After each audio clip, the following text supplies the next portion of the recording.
just woke up a minute ago, got myself some coffee. Now I'm gonna keep on writing. Probably, I'll try to finish the chapter today. Honestly, like 5 to 6 pages should be enough, maybe a little more. But here's where here's where I'm at. Go, 207K, almost 208.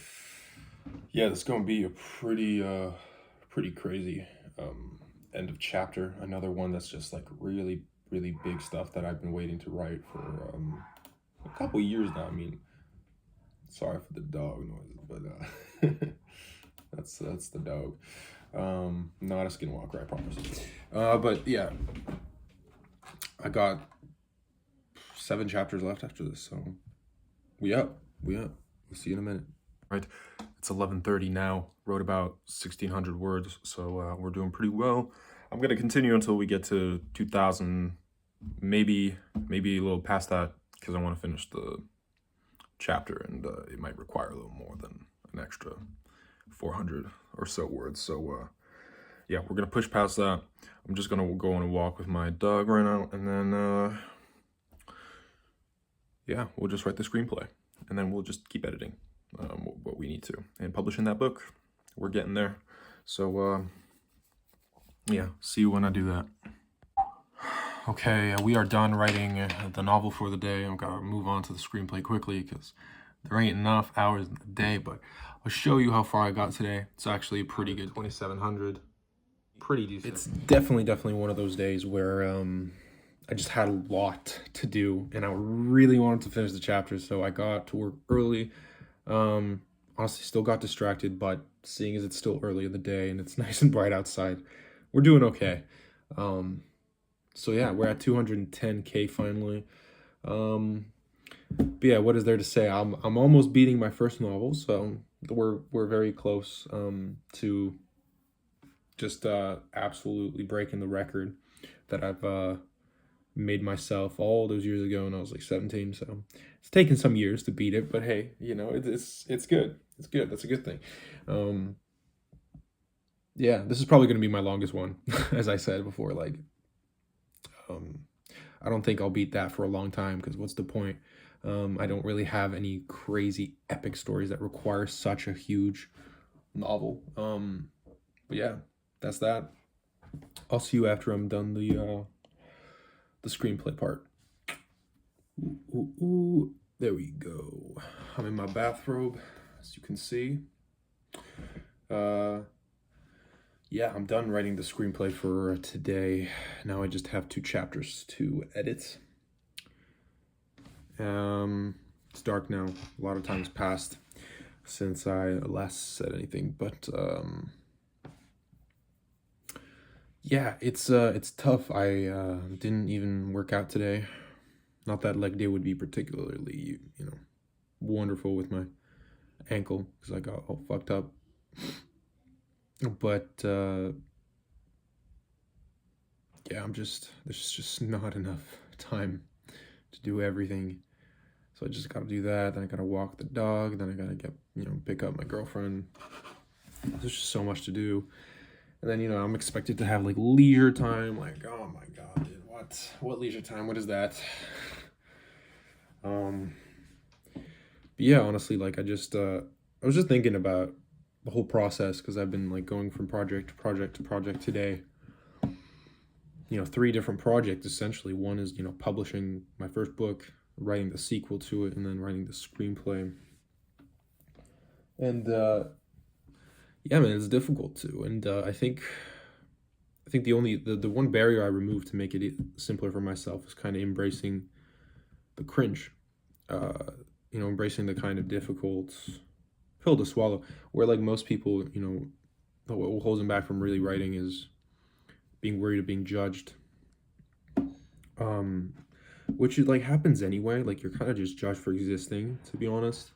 So why not at least like exist the way you want to, right? That's pretty much what I can say about that. Like, it's just, you got to embrace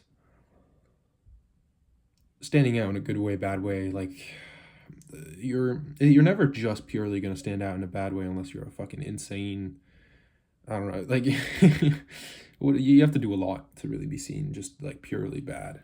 And even then, like, come on, people are always going to support something, right? It's with art, it's weird because like we all want to make art, so like I don't know why we even think that other people's art is cringe, unless it's like really laughably bad. But at the same time, like they kind of did the effort. They they made the effort to create something, which is pretty extraordinary in itself. Like I'm very inspired by people who have done a lot more than me, and who have done less than me, but just like done something. I haven't done all that much, to be fair. Like, what's 4 books really? Um, and what's a couple screenplays? Not that any of them will be made into movies, except for this one. I hope. I'm definitely leaning into that. It's probably my best film premise yet, and it's just really working. It's just really working, and yeah, I like it. I like it a lot, and that's as long as you like it, someone else is bound to like it. I've had a lot of people read my work, especially going to school, my program and whatnot. Sadly, it's shutting down, but that's the biggest thing I've really taken from my program and applied to my life is the workshops were just amazing. Like meeting people, even if you don't necessarily want their advice as writers, you want their advice as readers, because they're always readers first. We're all readers first. So even if you don't respect someone as a writer, not that you shouldn't respect people, like at least treat them well. I just mean, like, if you don't think they're a good storyteller, you could at least appreciate their feedback as a reader, because you know what works, what doesn't, what nuance got through to them, what didn't. What did they misinterpret, misconstrued? What did they interpret well, right? Like what kind of, it's all about communication at the end of the day, right? We're all communicating through like language, which is weirdly difficult, right? Like because you don't want to make it obvious. Like subtext is really important. You don't want to just state the obvious constantly, because well, that's pretty obvious, right? Like I'm stating the obvious there. It's just like workshops, in short, are really good at letting you embrace the cringe, realizing that yeah, there are people in your workshop who are, especially being young, they're going to be like, oh, what's this guy know, what's this girl know, like la la la la la. And it's kind of free, to be honest, because we actually don't, like, maybe in first year I noticed people being a little judgy, and not necessarily even towards me but towards others. And like if you're absolutely terrible, then like it's hard to be consistently terrible. I feel like if you genuinely want to grow, people will stop judging you entirely, especially in a program like that, right? Having other readers, writers, in that setting, you start to let go of this idea of ego, and you just focus on the art, which is great. But then the most difficult part, I would say, is letting go of that in the public sphere, like posting on social media, or just releasing your work for the world, because people are going to judge a lot harder. But beginning with a community of people who kind of get it, who are also beginners or at least intermediate. Like, no, they're not pros yet, right? This is a different world, right? Pros can be super judgmental, or they're super chill, right? There's hardly anything in between. They're either very judgmental and like protective of their art form and super elitist, which those are rare. Like I think I met one. I've met one in real life. No, sorry, two. I met two in real life. Just don't listen to them. Like if you recognize those people, you don't want to surround yourself with them. But the people who genuinely like want you to grow as an artist, of any kind, they will embrace your cringe as well, right? Like they will just tell you what works for them, what doesn't, their experience and whatnot, and you just run with it. You just run with it. Always just trust your gut.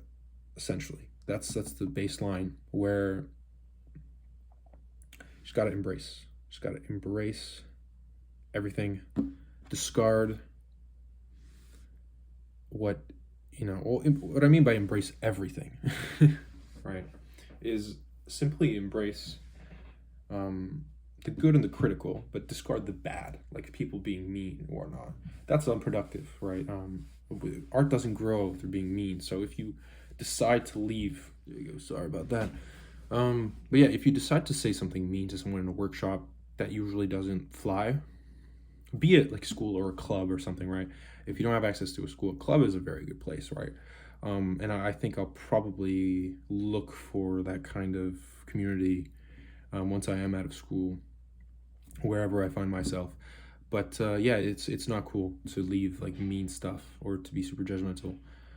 That's one of the main things that you're taught not to do as like a person giving feedback. You know, is you want to be kind of like a friend, because you want to make friends too, right? Like you want to discover people who are obviously that you connect with their work more, or you just understand each other more. But like it just doesn't fly. On the internet, it flies because like it's kind of unmoderated.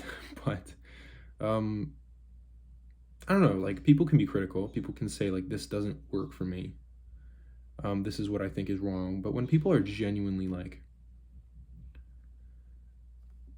you know, they say it's garbage, or they say like, oh, your work is just in general bad, stuff like that, and or it gets worse, like they just tell you you're a fucking idiot, take it with a grain of salt. That might be projecting insecurity, right? So handle it however you handle it, healthily. And just yeah, it's not easy. It's not easy to take criticism as mean, but it is easy to just take criticism. And it's not from the beginning for most people. I mean, when I started really receiving criticism on my work, I embraced it because I just wanted to remove the ego completely. And I realized like I've heard so many times, like you have to learn to take criticism well. So before I started taking it, I kind of opened my mind up to it.